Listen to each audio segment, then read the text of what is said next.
Bienvenidos, soy Moisés Naim desde Washington, encantado de estar de nuevo con ustedes.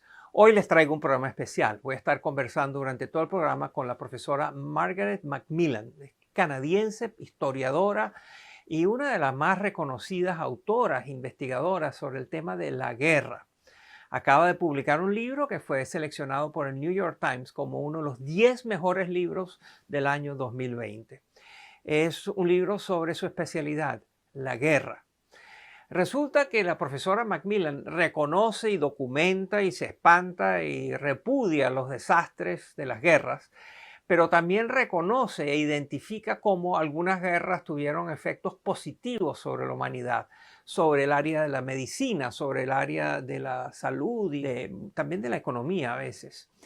Es autora de más de 9 libros, algunos de ellos libros que se han transformado en referencia obligatoria cuando hay que hablar de ciertos temas. Por ejemplo, es autora de un libro que se llama Los usos y abusos de la historia, o París, 1919, año en que se produjeron importantes decisiones y eventos en el mundo que tuvieron de epicentro a la capital de Francia. ¿Se podrá alguna vez erradicar la guerra? ¿O es la guerra una característica inherente a los seres humanos? Esa es una pregunta central que le vamos a hacer a la profesora Macmillan. También le vamos a preguntar, por supuesto, cómo se ve desde los ojos de una historiadora que tiene una visión larga del tiempo, cómo se ve lo que está pasando hoy en día en el mundo, en las relaciones internacionales, en los países en auge y los países en declinación, lo que está sucediendo en Estados Unidos, la fragmentación de Europa. Sobre todo eso, ella tiene opiniones que son matizadas, que son ampliadas y refinadas por el hecho de que vienen de alguien que ve la historia, la experiencia humana en un largo arco histórico. A continuación, mi conversación con la profesora Macmillan. Vamos a hablar de estos temas y muchos otros y nos va a sorprender con algunas de sus perspectivas. Miren.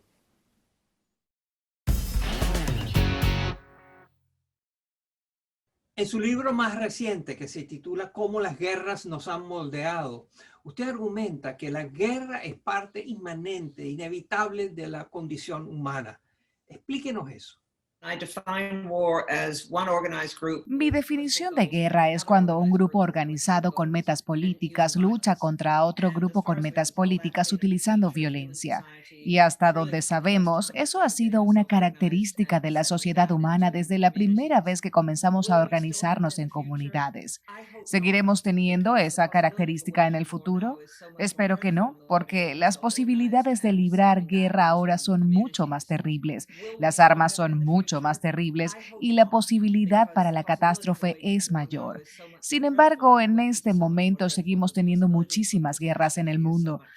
Así que, aunque me gusta pensar en un mundo libre de guerras, no estoy del todo segura que eso pasará. Usted ha hablado de las paradojas de la guerra. Cómo al mismo tiempo que la guerra es sinónimo de destrucción, muerte, enfermedades, tragedias, también tiene efectos inesperados positivos. ¿Cuáles son esos?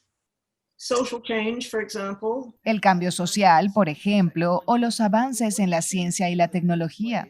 No escogeríamos alcanzar esos hitos de esta manera, pero, como dices, a veces las guerras sí tienen consecuencias buenas e inesperadas. Por ejemplo, la posición de las mujeres en varios países mejoró como resultado de la guerra porque ellas contribuyeron a la misma. Y el argumento de que las mujeres no podían contribuir a la sociedad e involucrarse en las decisiones de la sociedad simplemente no se podía sostener. Consideremos la clase trabajadora.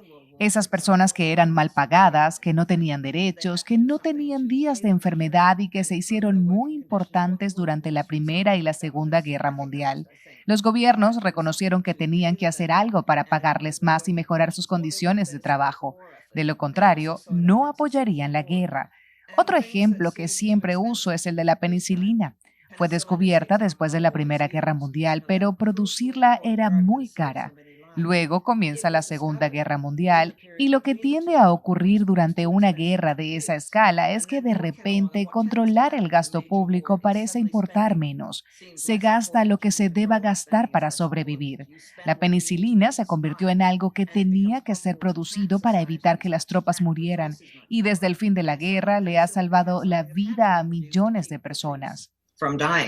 And it's saved millions of lives since the end of the war. Eso de que las guerras en cierto sentido han contribuido al avance de las mujeres puede ser en ciertos casos, pero la realidad es que las mujeres, los niños y los ancianos son la mayor parte de las víctimas civiles en todas las guerras.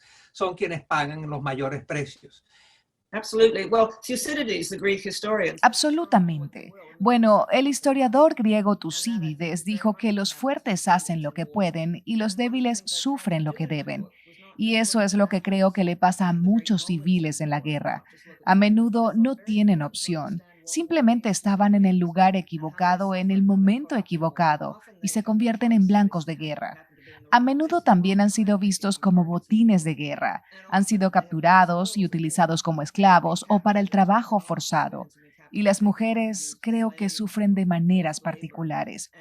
La violación ha sido tanto un instrumento de guerra para desmoralizar al enemigo, como también, triste y horriblemente, una manera a través de la cual los soldados buscan premiarse. Y tienes razón, diría que probablemente el 99.9% de los guerreros a lo largo de la historia han sido hombres, pero siempre han habido unas pocas mujeres que luchan. Hoy en día son cada vez más los ejércitos modernos que están usando mujeres en roles de combate. Y en las guerras civiles de liberación nacional o en movimientos guerrilleros, las mujeres suelen tener un rol muy importante, a menudo como combatientes. In guerrilla wars, women will play a very important part, often as combatants. ¿Usted cree que hay causas biológicas, genéticas, que determinan que los hombres sean más propensos a la guerra que las mujeres? This is an old and long-standing argument, and it goes on. Esto es un argumento que ha existido por mucho tiempo. ¿Existe alguna razón biológica que explique por qué tantos hombres pelean o hay alguna otra razón? Yo tiendo a argumentar que hay otra razón. Creo que se debe a factores culturales. Quizás tenemos algo que nos impulsa hacia la violencia, tal vez más a los hombres que a las mujeres, pero también tenemos un impulso hacia la autopreservación. Creo que a menudo a las personas no les gusta la violencia y no quieren ir a pelear. De hecho, es precisamente por esa razón que los ejércitos tienen tanto entrenamiento para convertir a los civiles en soldados. Por otro lado, las sociedades pueden promover valores culturales que conforman lo que podríamos llamar virtudes marciales, las virtudes de la guerra y la valentía, el estar preparado para morir, el no mostrar miedo ni dolor. Entonces pueden predisponer a las personas a ir a la guerra. And so they can precondition people to go to war. Hace 10 años usted publicó un libro que se hizo un bestseller y que continúa siendo una referencia obligatoria. Se llama Los usos y abusos de la historia. Háblenos de esos abusos. Well, history is a very important part often of identity. Bueno, la historia es a menudo una parte muy importante de la identidad. Así que quienes somos está moldeado en parte por lo que nos ha pasado en nuestras vidas, pero también por la historia de nuestro grupo. Entonces, si naces en una ciudad, clase social, grupo étnico o religión en particular, creo que sin darte cuenta heredarás ciertas ideas y valores culturales. Puedes reaccionar contra ellos, pero son parte de su identidad de cierta manera. Y la historia es parte de eso. Los pueblos y países tienen historias. Se cuentan a sí mismos historias y a menudo esas historias están equivocadas y son muy unilaterales. Entonces creo que la historia puede ser muy peligrosa, pues consigue unir a la gente a menudo para hacer cosas realmente crueles y para encontrar enemigos donde puede que no los haya. Creo que tenemos que entender que la historia tiene este poder. Nos ha moldeado, pero puede moldearnos tanto para fines malos como buenos. It's shaped us, but it can shape us to bad ends as well as good ends. Denos algún ejemplo concreto del abuso de la historia.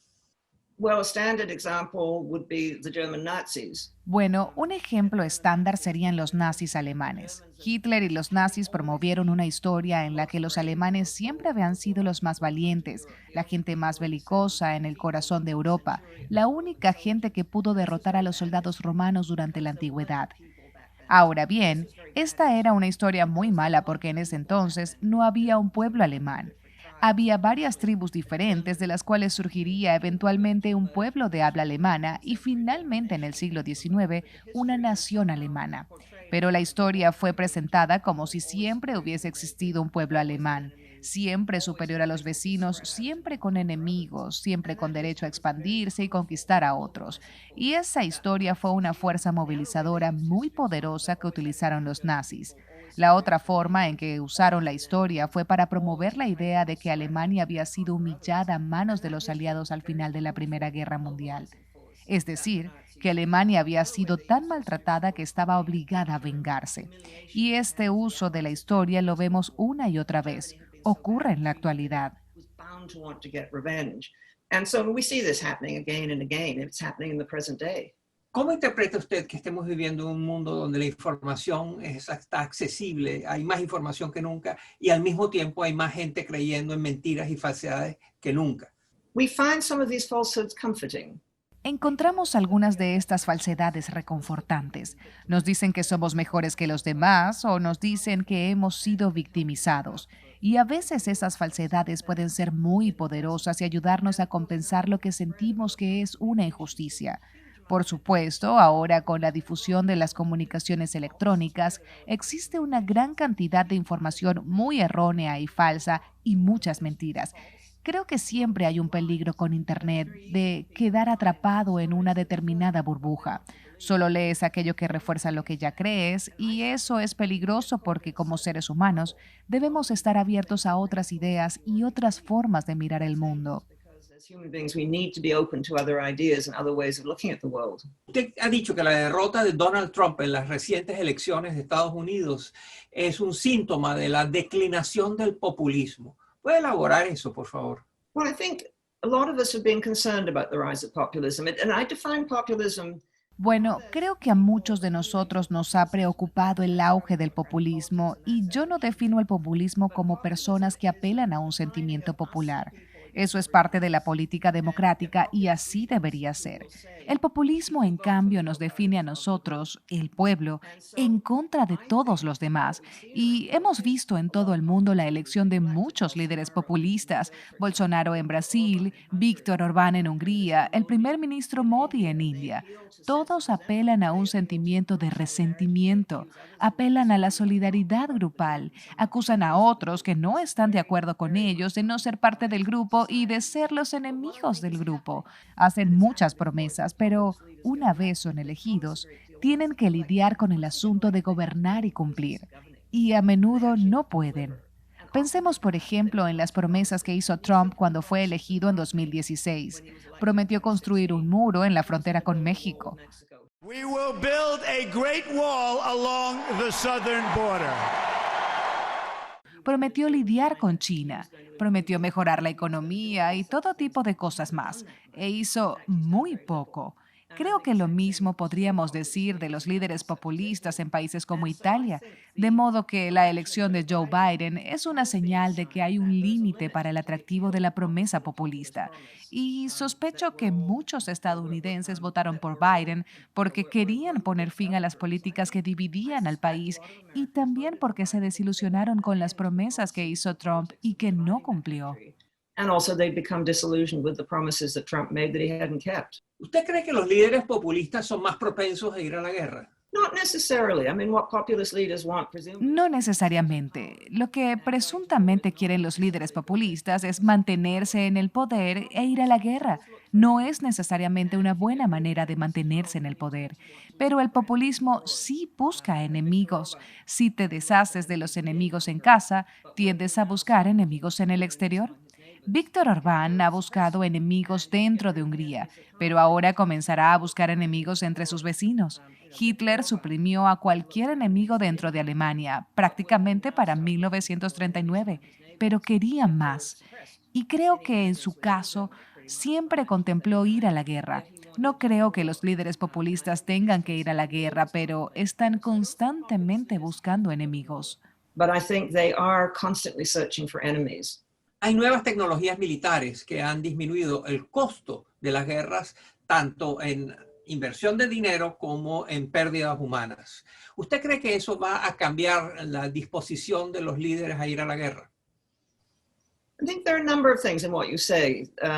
Wars Creo que hay una serie de cosas en lo que dices. Las guerras probablemente son más fáciles en cierto modo porque quienes las libran a menudo no ven los efectos de la guerra que están librando.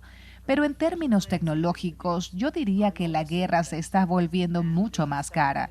Los aviones de combate y submarinos que se han producido son extraordinariamente caros. Al mismo tiempo, tenemos muchos dispositivos más baratos como drones, dispositivos autodirigidos y dispositivos explosivos improvisados que no cuestan mucho. Y creo que existe la posibilidad de dos tipos de guerra. Un tipo de guerra librada por países con arsenales enormes de alta tecnología que pueden causar daños terribles a sociedades del otro lado del mundo.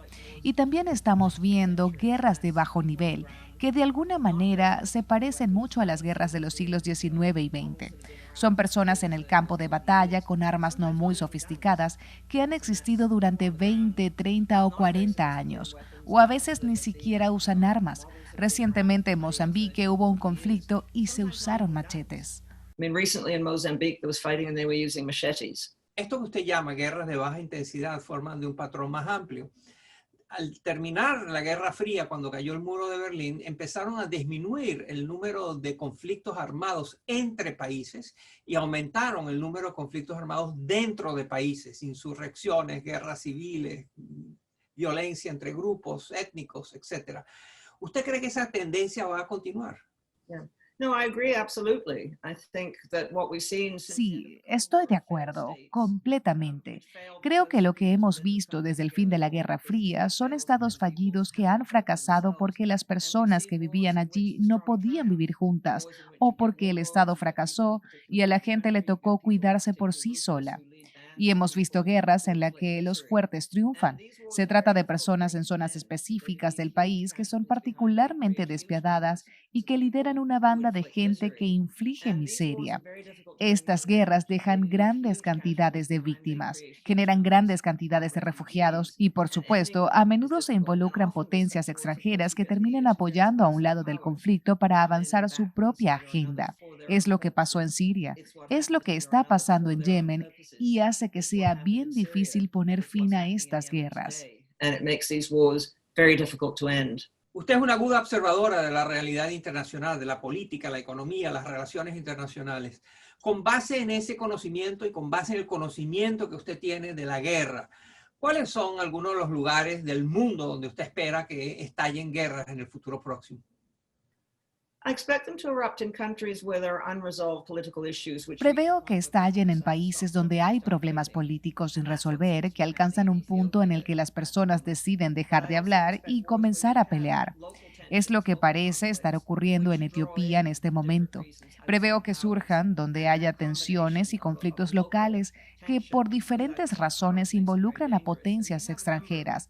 Esa combinación de una tensión local con potencias extranjeras es muy peligrosa y hay un número de lugares donde esto podría ocurrir. Uno es la frontera entre India y China, donde ambos países han desplegado fuerzas armadas a esas grandes altitudes. Y de hecho han estado peleando, hasta el momento no con armas avanzadas, pero hay una tensión real allí. Y el otro lugar que creo que preocupa a muchos en el mundo es el mar del sur de China, donde existe una competencia estratégica entre Estados Unidos y China por el control de esa zona, y ambos países tienen fuerzas armadas allí.